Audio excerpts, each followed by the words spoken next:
Hi, I want to talk about the Bohr solar system model of the hydrogen atom, which was a precursor to the quantum mechanical model that we understand today. So, Bohr was trying to replicate and explain some observations and patterns that had been found in spectroscopy data of pure hydrogen gas samples. And a series of folks over a couple decade period had noticed that there are lines that you would see being emitted of light being emitted from energized hydrogen gas, and they fit four patterns. One pattern, known as the Lyman series, noticed that 1 over the wavelength of the light, which is something related to the frequency, is equal to a constant times 1 minus 1 over an integer squared, where that integer could be 2, 3, 4, 5, 6, and so on. Another series, noted by Balmer, noticed the same thing. 1 over the wavelength of light in the visible spectrum for hydrogen is equal to that same constant times 1/4 minus 1 over an integer squared, where n could be 3, 4, 5, 6, 7. Paschen and Brockett also noticed similar series that went like an integer cubed, or 1 over an integer cubed, minus 1 over an integer higher than that original integer squared. And I said cubed, I meant squared there. That's 3 squared, 4 squared. So, was there something to this, or is this just one of those weird mathematical patterns? Well, Bohr proposed applying quantum principles to a classical electrodynamics type problem, where he assumed that electrons and hydrogen atoms were in circular orbits around the proton, subject to the Coulomb force. And the Coulomb force is acting as a centripetal force. So the Coulomb force has a magnitude of Coulomb's constant, 1 over 4 pi epsilon naught, times the electrical charge squared, since the electron and proton have the same size charge, divided by the radius of the orbit squared. And for centripetal motion, that force would have to be equal to the mass of the orbiting object, the mass of our electron, times the speed of the electron squared, divided by the radius of the orbit. The next postulate that Bohr put together with his model is that only some orbits are stable.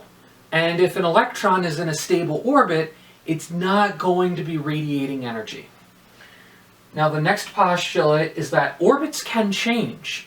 And if they change, if they increase their radius, then the atom is absorbing light, and that absorption happens at discrete energy frequencies based off Planck's energy model, where the change in energy is Planck's constant times the frequency of light that would be absorbed, or the frequency of light that would be released if it were to go to a lower stable orbit.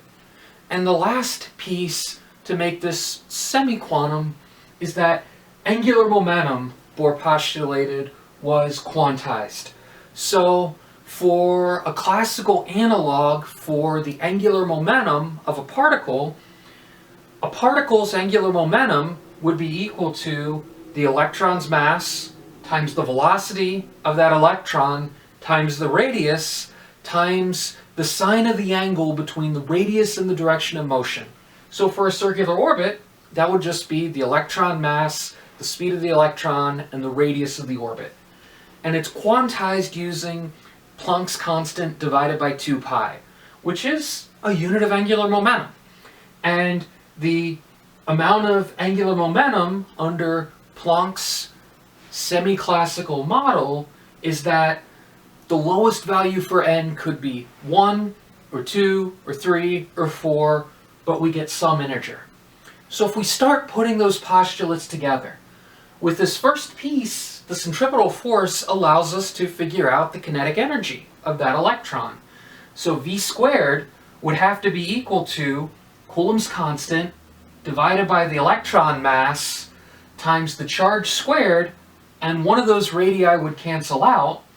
So the kinetic energy then would be 1/2 times the electron mass times v squared, So the kinetic energy would be 1/2 times Coulomb's constant times the charge squared divided by the radius. Well, for the system, the potential energy would be minus Coulomb's constant times the charge squared over the radius. So this looks like the circular orbit problem in gravity, where the kinetic energy is half the magnitude of the potential energy. So our total energy would be minus Coulomb's constant times the charge squared divided by 2 times the radius. Our total energy is half the potential energy. Now, if we want to play around with this a little bit more, we could use this relationship and the quantization rule as a way of figuring out what the radius would be for that orbit. So if I were to solve this for the radius, I would have the radius is equal to an integer times Planck's constant over 2 pi, also over the mass of the electron and the speed squared, and the speed. If I square it, then I get the speed squared, but I'd also have n squared h squared over 4 pi squared. The mass of the electron is going to end up once in the denominator if I'm solving for the radius, because v squared also has dependence on the mass of the electron. And from substituting in my value for v squared, I end up eliminating a factor of the radius and getting the mass of the electron, Coulomb's constant, in the denominator. So this radius here is referred to as the Bohr radius for an electron in a hydrogen atom, and if you choose n equals 1, you get the Bohr radial constant A0. And that has a value of 5.29 times 10 to the negative 11 meters. And the radius of any orbit n would be equal to n squared times A0. So if you apply that to the total energy formula, the energy levels as a function of n would be equal to Coulomb's constant times the electrical charge squared divided by 2 times the Bohr radius A0, and also divided by this value n squared. And there's a minus sign, it's a negative total energy.